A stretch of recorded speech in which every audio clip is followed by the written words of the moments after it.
I love making boxes, and I'd never been able to make a mitered box or any kind of mitre joint, just because with hand tools it's so difficult. You know, I tried it before by planing it and using little jigs and stuff, but I couldn't get it to work, so I just recently figured out my shooting board, so I thought I'd make a mitre jig to go on it. So this is just a piece of plywood that's 1 centimetre thick, and then I measured a 10 centimetre square and drew a line diagonally through it. And I really took my time sawing this to try and get it as straight as possible, which is what the piece of wood is for, because I knew that it was very important to have a 45-degree angle. And I just clasped the two together and planed them to get them as flat as possible.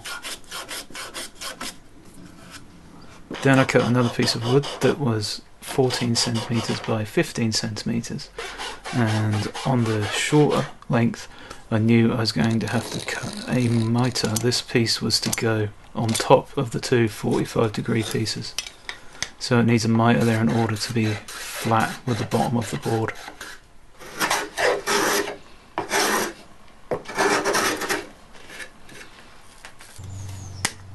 I just glued those on. I did try screwing them in, but the position of the 45s kept changing, so I decided to glue it instead. Then I cut a 10 by 15 centimetre board out of the same 1 centimetre thick plywood, and I just figured out the central lines for that, and then drilled the holes and screwed it on to the back of the jig just to keep the 45s kind of straight. Made the whole thing a lot more solid and less prone to kind of bending and stuff, as I was putting a lot of force on it when using it.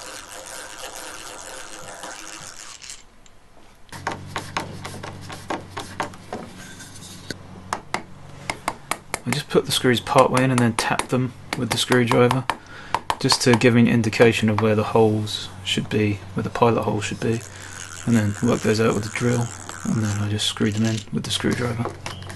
Makes the whole process a lot more accurate, I think, but I mean there's multiple ways of doing the same thing.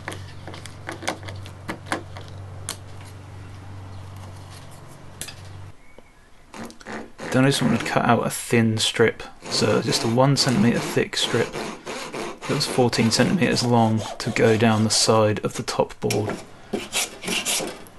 And I knew I was going to have a 45-degree angle on that as well, because obviously the plane needs to be able to pass by it rather than hit into it, as you can see on this picture here. So this is just a piece of pine, just quickly put it in there. A few passes with the plane, not a few, I'll say a few, probably more like 10 or 12. And you get yourself a nice 45-degree angle. I would like to point out that it does take a lot of mucking around to try and get the mitre angle to work. You've got to adjust the plane iron a little bit to get it to work right, but you've kind of got to do that in a shooting board anyway. You want to make sure you have a very sharp iron, and that was just a test sort of pine box I made, and then a little corner I made out of sapele. So hopefully it works out for you guys, and I hope this jig is useful for you. Thanks a lot.